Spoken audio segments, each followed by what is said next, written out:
Hello, this is Max again, and this is my Matthew Bible study number 35, um, covering Matthew 8, 28 through 34. When he arrived at the other side in the region of the Gadarenes, two demon-possessed men coming from the tombs met him. They were so violent that no one could pass that way. "What do you want with us, Son of God?" they shouted. "Have you come here to torture us before the appointed time?" Some distance from them a large herd of pigs were feeding. The demons begged Jesus, "If you drive us out, send us into the herd of pigs."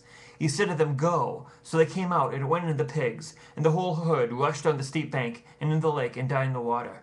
Those tending the pigs ran off, went in the town and reported all this, including what had happened to the demon-possessed men. Then the whole town went out to meet Jesus, and when they saw him, they pleaded with him to leave their region. Now, I can imagine, seeing that would be such a sight. And it would be frightening. Someone having that much power. But I find it hope.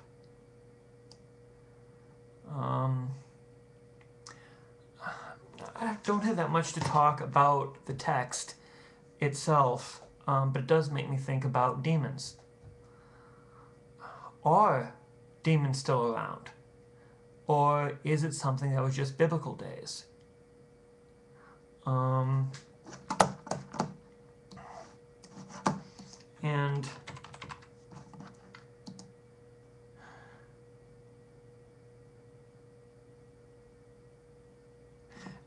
sometimes I wonder if the ancient other gods like Baal and Molech, etc., were actually fallen angels, actually demons. Sometimes I get that from reading the Bible, but sometimes I just think that they were just nothing, made out of wood or stone that the ancient people worshipped.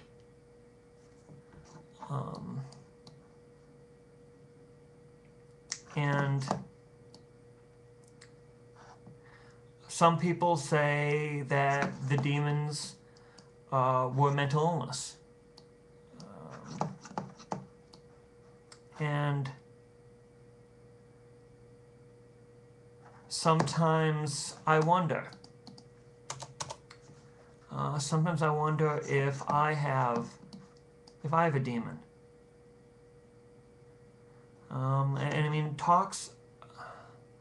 I did a search for demon in Bible Gateway, and it came up 80 results. And what was about Jesus healing those with diseases, pain, those who are demon possessed. And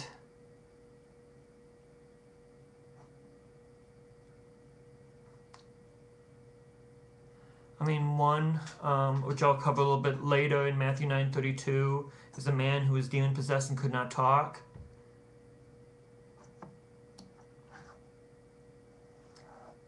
And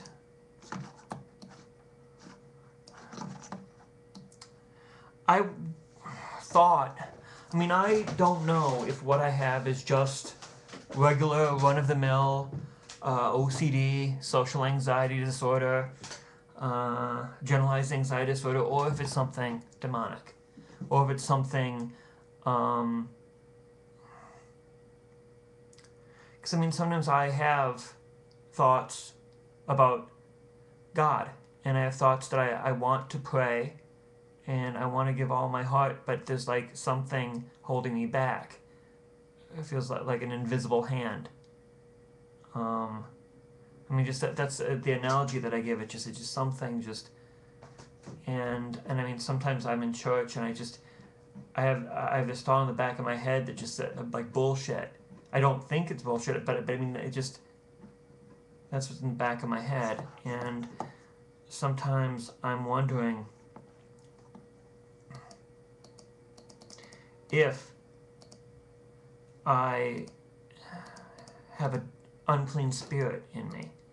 And I mean, sometimes I feel so full of the Holy Spirit. Sometimes I feel so close to Him. And on other days, it's so dark. I mean, He's barely a glimmer of light. And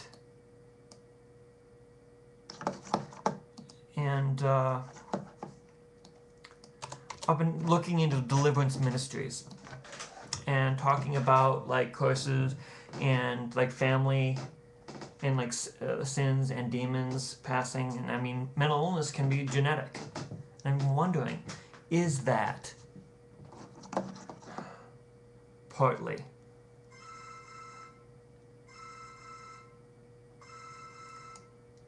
And some people say that what were demons back then might possibly be like epilepsy, like the boy with the demon in Matthew 17.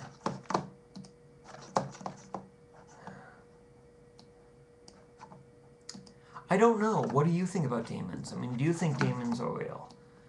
And some people say, oh, if you're a Christian, demons cannot affect you.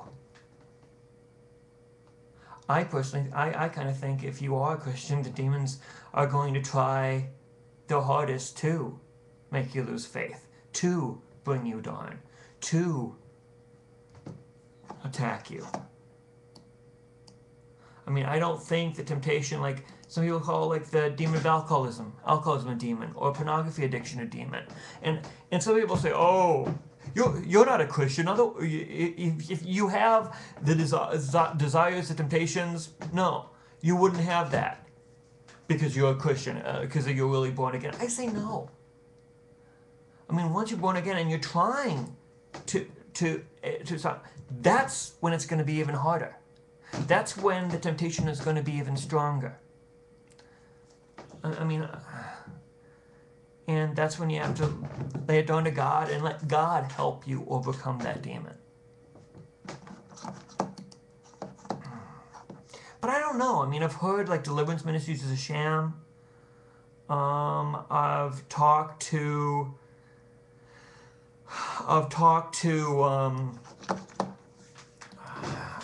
David, who helps out with my church, who says, I mean, you have to be very careful because God doesn't like being put into a box. That, I mean, say, this is what I want you to do. This is how I want you to do it. Do it, God. Do it, God. I mean, instead, I mean, if you do that, I mean, it's testing God. It's putting God to the test. And then you might get disappointed and start sinning by thinking, why didn't God do this? Or, what's wrong with me? Maybe I don't have enough faith. And that's bad just as well. So I'm thinking about making an appointment with this deliverance ministry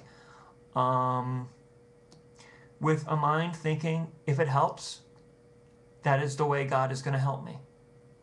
If it doesn't, that's not the way He's going to help me. I think that's the safest way to look at it. Just like when I go to my psychiatrist, I'm going to pray. I see a new one on Thursday, and pray and say, if there's anything he could do that could help me, help my anxiety, my depression, let it be. And because a lot of people, there's a lot of fundamentalist Christians do not like psychology. I believe psychology, the medicine of the mind, is not anti-God. It helps you find what is causing the pain, things like that, but know that God is in control. All these other things help. All these other things facilitate, but God is in control. God bless.